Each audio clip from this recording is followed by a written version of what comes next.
C না করে আমি যদি এমএসসি, এমটেক, পিএইচডি এগুলোর দিকে যেতে চাই, সেই জিনিসগুলো যদি আমার কাছে একটুখানি আস্তে আস্তে ক্লিয়ার, এখন বাচ্চাদের বয়স হচ্ছে, যারা এখন আসছে তাদের বয়স হচ্ছে 18 বছর, সবে তারা করলো, এখনও সেই ধ্যান ধারণা অনেকের এসছে, অনেকে হয়তো নিজেরা ঠিক করে নিয়েছেন, কিন্তু দেখা যায় আমরা যখন দেখি অনেক ছাত্রছাত্রীরা আসে তারা একটু কনফিউজ থাকে যে আমরা কী করব।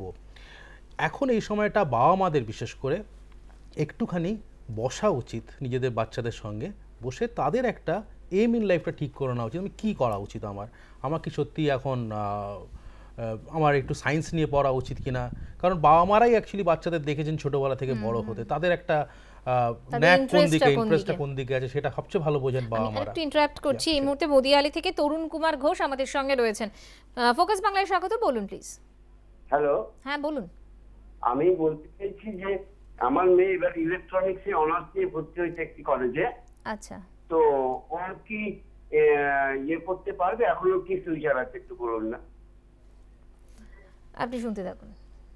ইলেকট্রনিক্সে যে অনার্স নিয়ে পড়ছে বা যে এখন যারা ভর্তি হলো, তারা 3 বছর পরে আবার ইঞ্জিনিয়ারিংয়ের জন্য অ্যাপ্লাই করতে পারে ফর ল্যাটারাল এন্ট্রি, অর্থাৎ সে 3 বছর কমপ্লিট করলো, কিন্তু চতুর্থ বছরে এসে ইঞ্জিনিয়ারিংয়ের দ্বিতীয় বর্ষে, অর্থাৎ ইঞ্জিনিয়ারিংটা বিটেক ইঞ্জিনিয়ারিং 4 বছরের কোর্স, সেই দ্বিতীয় বর্ষে এসে ভর্তি হতে পারে আবার ইঞ্জিনিয়ারিংয়ে, তাকে বলে ল্যাটারাল এন্ট্রি। এই করেও ইঞ্জিনিয়ারিং বিটেক ডিগ্রিটা পেতে পারে।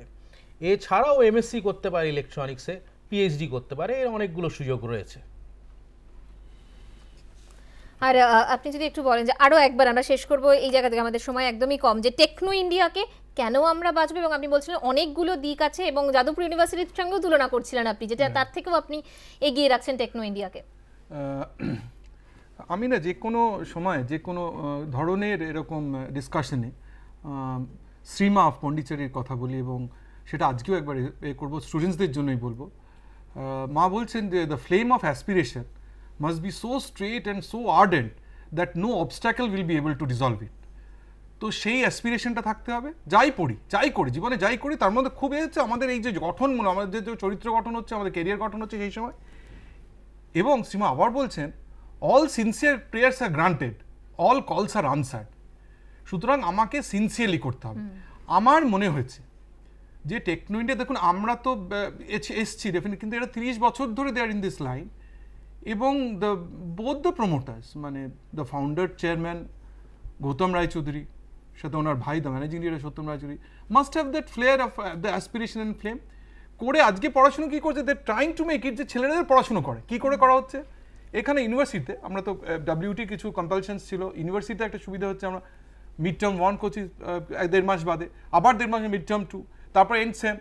তাতে কি হচ্ছে, এবং আমরা ইউনিভার্সিটি কেন বললাম যাদবপুরের থেকে, আমি মনে করি যে এখন আমরা বেটার পড়াচ্ছি মানে আমি না কন্টেন্ট জাস্ট একটু পড়ার জন্য, যে আমরা যখন এখন পড়াতে যাচ্ছি, ফ্যাকাল্টি যখন পড়াতে যাচ্ছে, স্টুডেন্টস আর নট মানে required to take down the notes, সেই নোটসটা একটা সফটওয়্যারের মাধ্যমে আপলোড হয়ে যাচ্ছে, এবং সেইটা তারা স্টুডেন্টরা পরে করতে পারছে, এবং সেটা থেকে তারা পড়তে পারছে, এবং সেইটা করলে তারা ক্লাসে মন দিয়ে শুনতে পাচ্ছে। কেন the body language, the dynamics of the faculty যে পড়াচ্ছে, যে কনভে করছে, দ্যাট ইজ ভেরি ইম্পর্টেন্ট। সে নিজে বিশ্বাস করে, সে নিজে জানে কিনা যে how to make it and make it the cut, so that আমি যে স্টুডেন্টটা তৈরি করছি, that can compete with a graduate from Jadavpur university, graduate from IIT or any place of the world. প্রথম যখন ইঞ্জিনিয়ারিং শুরু করছে, প্রথম দিন একদম সাদা পাতা, যেরকম তাকে যাদবপুরের ছেলেটাও যেরকম শুরু করছে, শিবপুর, আইআইটি এবং টেকনো ইন্ডিয়া সমস্ত বিভিন্ন কলেজ ইউনিভার্সিটি একইভাবে শুরু করছে। ঠিক মতো ভগবান দিয়েছেন ব্রেন, সেটাকে চর্চা করা গেলে 4 বছর বাদে he or she will be able to compete with anywhere, any place of the world, not only in India, I can guarantee. অনেক ধন্যবাদ আপনাদের দুজনকে এখানে আসার জন্য। আমাদের এই বিশেষ অনুষ্ঠান ক্যারিয়ার কোয়েস্ট আপাতত এ পর্যন্তই। খবর আরও রয়েছে, দেখতে থাকুন ফোকাস বাংলা।